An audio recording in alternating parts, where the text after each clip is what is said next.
Bienvenidos al curso de aritmética. La aritmética es la ciencia matemática que tiene por objeto el estudio de los números. Y bien, ¿qué es un número? El concepto de número es un concepto bastante complicado de describir, pero muy fácil de asimilar. Toda nuestra vida hemos trabajado con números. Si nosotros tomamos un conjunto de objetos y contabilizamos cuántos objetos hay ahí, entonces vamos a tener que utilizar un número. Ese número me permite decir una cantidad. La numeración es la parte de la aritmética que enseña a expresar y a escribir los números. La numeración puede ser hablada o escrita, ya sea para expresar hablada o para escribir escrita. Entonces, los números se forman por agregación de unidades. Así, si a una unidad o número agregamos otra unidad, entonces resulta que tenemos el número 2. Si a este agregamos otra unidad, tendríamos el número 3. Si a este agregamos otra, resulta el 4 y así sucesivamente. De lo anterior podemos deducir que la serie de los números naturales no tiene fin, porque por grande que sea un número, siempre podemos formar otro mayor agregándole otra unidad. Para representar los números utilizamos algo que se conoce como cifras o guarismos. El nombre guarismo proviene de Al-Khwarizmi, que es un matemático muy famoso que aparece en la portada del libro de Baldor. Las cifras que empleamos para representar los números en nuestro sistema decimal se llaman cifras arábigas, porque fueron introducidas por los árabes en España, que son el 0, 1, 2, 3, 4, 5, 6, 7, 8 y 9. Tenemos 10 cifras. ¿Por qué? Porque nuestro sistema es decimal. Existen otros sistemas de numeración que se verán en otros cursos, como el de métodos numéricos, y ahí podrán darse cuenta de que todo lo que veamos de matemáticas puede basarse en otros sistemas de numeración. Un número dígito es un número que consta de una sola cifra, o sea que cada uno de ellos son dígitos, el 0, el 1, 2, 3, 4, 5, 6, 7, 8 y 9. Un número polidígito es un número que consta de dos o más cifras.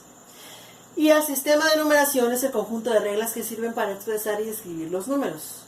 La base de un sistema de numeración es el número de unidades de un orden que forman una unidad del orden inmediato superior. Por ejemplo, como nuestro sistema es decimal, 10 unidades generan la siguiente unidad en orden superior, que sería el número 10. Y 10 unidades del 10 nos forman el 100. 10 unidades del 100 nos forman el 1000 y así podemos continuar. En los sistemas de numeración se cumplen tres principios fundamentales. El primero es que un número de unidades de un orden cualquiera, que va a ser igual a la base, forma una unidad del orden inmediato superior. Como yo les decía, 10 unidades forman 10. 10 decenas forman 100. Toda cifra escrita a la izquierda de otra representa unidades tantas veces mayores que las que representa el valor anterior, como unidades tenga la base, que significa principio del valor relativo. Ejemplo, 24 indica que tengo aquí 4 unidades y aquí tengo 2 unidades que son 10 veces mayor que las unidades anteriores, o sea, 10 veces la unidad sería 10 por 2, 20. Si fuera 346, este 6 son 6 unidades, pero este 4 indica 4 unidades 10 veces mayor que las de las que está a su derecha. Y este indica 3 unidades 10 veces mayores que las del 4, por ejemplo, que las unidades base del 4. Y por último, que en todo sistema con tantas cifras como unidades tenga la base, contando el 0, se pueden escribir todos los números. Cualquier número se puede escribir en cualquier sistema que utilicemos. Perfecto. Ahora, ya conocemos entonces cómo describir y expresar un número. Pero ahora veremos cómo se clasifican los números. Vamos a ver la clasificación de los números.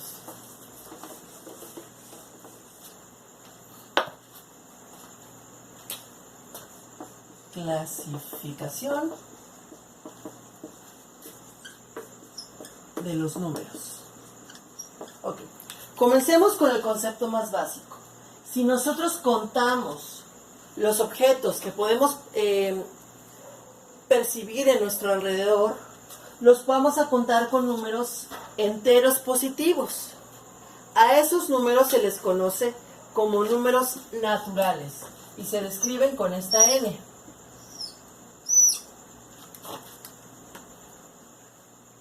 Los números naturales, aquí le voy a poner naturales.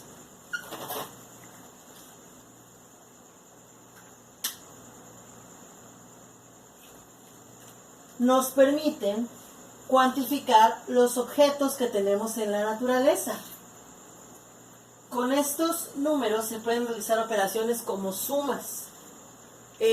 Pero si yo quisiera hacer una resta para los números naturales, pues no encontraría números, por ejemplo, 10 más 2, ok, nos da 12. Pero 2 menos 10 no existe, no hay números naturales que nos den el resultado de esa operación. Por lo tanto, con los números naturales únicamente podemos efectuar la suma. Los números naturales son 0, 1, 2, 3, 4, 5, 6, así hasta el infinito. Todos los números que podamos cuantificar con nuestros dedos, contando objetos. Entonces, como hacía falta encontrar el resultado de estas operaciones, entonces ahora vamos a trabajar con algo que se llaman números enteros. Los números enteros se describen con esta letra. Le voy a poner enteros. Y son todos los números, como su nombre lo dice, que se describen igual que los naturales, pero en positivo y negativo. Es decir, menos 20, menos 30, 1.000.000, 100, 40, 3.000, menos 4.560. Esos son los números enteros. No se expresan con fracciones. Y con ellos podemos realizar operaciones de suma y de resta. Ok, pero si yo quiero hacer multiplicaciones, ¿qué pasa? Bueno, 3 por 5, 15. ¿Qué tal? Menos 4 por 2, menos 8, ¿ok? También podemos efectuar la multiplicación con ellos. Pero si yo quiero hacer la división, va a haber un problema. Por ejemplo, 4 entre 2 es 2. Sí hay números enteros que me den este resultado. Pero si, por ejemplo, quiero dividir 3 entre 5, no hay ningún número entero que me dé el resultado de esa división. Por lo tanto, las divisiones no se pueden expresar con números enteros. Para ello, entonces, se generan los números racionales. Racionales. Son todos los números que se pueden expresar como una fracción. Entonces, para ello, si hay suma, hay resta, hay multiplicación y hay división. Por ejemplo, 3 cuartos, 8 quintos, 2 medios, 7 sextos, 4 octavos. Cualquier número que se exprese como fracción es un número racional. Todos los enteros son racionales. Todos los naturales son enteros irracionales, si se dan cuenta. Ok, puedo hacer sumas. Por ejemplo, 1 medio más 3 medios, ok, nos da 4 medios, que es 2. Perfecto. Restas, 2 cuartos menos 3 cuartos nos da menos 1 cuarto. Perfecto. Multiplicaciones, 5 octavos por 3 décimos nos da 15 sobre 80. Perfecto. Y podemos hacer divisiones, no sé, 3 cuartos entre 8 cuartos nos da 3 octavos. ¿Ok? ¿Qué podemos hacer también? Podemos hacer todas estas operaciones. Pero resulta que hay números que también se llaman irracionales. Estos números irracionales son los que no se pueden expresar como fracción. Por ejemplo, pi, phi, Euler, raíz de 2, que son números que podrían ser incluso hasta infinitos. Entonces no hay ninguna fracción que los pueda determinar. Pi tiene infinitos dígitos, phi tiene infinitos dígitos, OILO tiene infinitos dígitos. Les invito a que investiguen los valores de cada uno de estos números para que los conozcan mejor y conozcan su historia. Entonces, no se puede realizar todas las raíces o la radicación con los números racionales. La potenciación sí. La potenciación sí se puede, pero la radicación no. Entonces, de ahí surgen los irracionales. Pero todos estos números forman algo que se llama los números reales.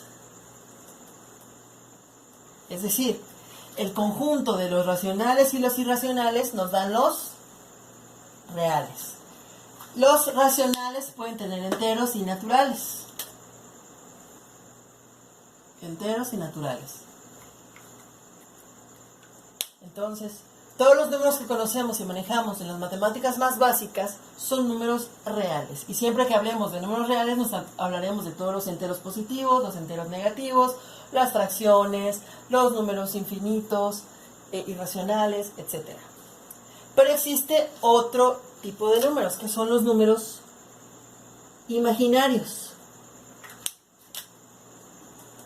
Los números imaginarios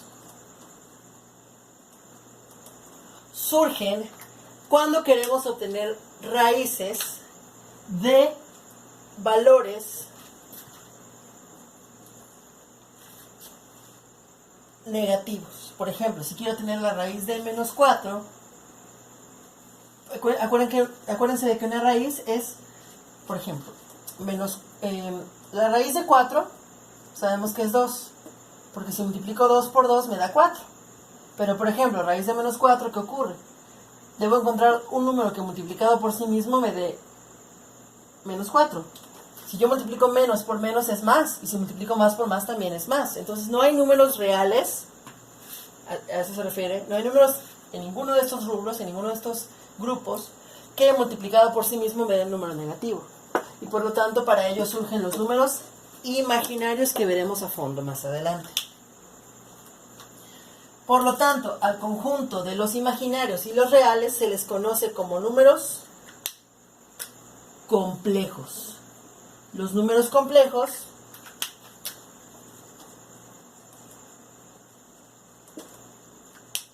tienen una parte imaginaria y una parte real.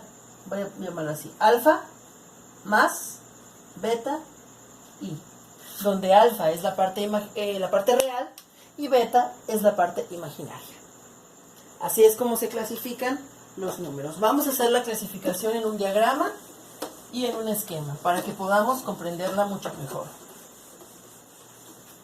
Tenemos a los naturales, que son todos los enteros positivos, 1, 2, 3, 4, 5, 6, 7, 8, hasta infinito. ¿Ok? De ahí tenemos a los números enteros, que son los enteros positivos y negativos. Menos 4, 1000. Después tenemos a los números racionales, que son los que se pueden expresar con una fracción. Por ejemplo, 1 sobre 1, 2 sobre 3, menos 4 sobre 20, etc. Números racionales. Después tenemos a los números irracionales, que no se pueden expresar como fracción. Los voy a poner aquí en otro grupo, como OILO, phi y pi. Y al conjunto de todos estos números se les conoce como números reales, tanto racionales, dentro de los cuales están los enteros, tanto racionales dentro de los cuales están los enteros y dentro de los cuales están los naturales. Entonces, racionales e irracionales juntos forman los reales. Pero existe también otro grupo de números que se conoce como números imaginarios. Estos números imaginarios también abarcan a toda esta clasificación, pero dentro de su propio grupo imaginario. También habría racionales imaginarios, irracionales imaginarios, enteros imaginarios, naturales imaginarios, todo con imaginario. Y al conjunto de los números reales y los números imaginarios se le conoce como números complejos. Son todos los números que conocemos y que podemos manejar hasta ahora en matemáticas. Espero que quede más claro con esta clasificación.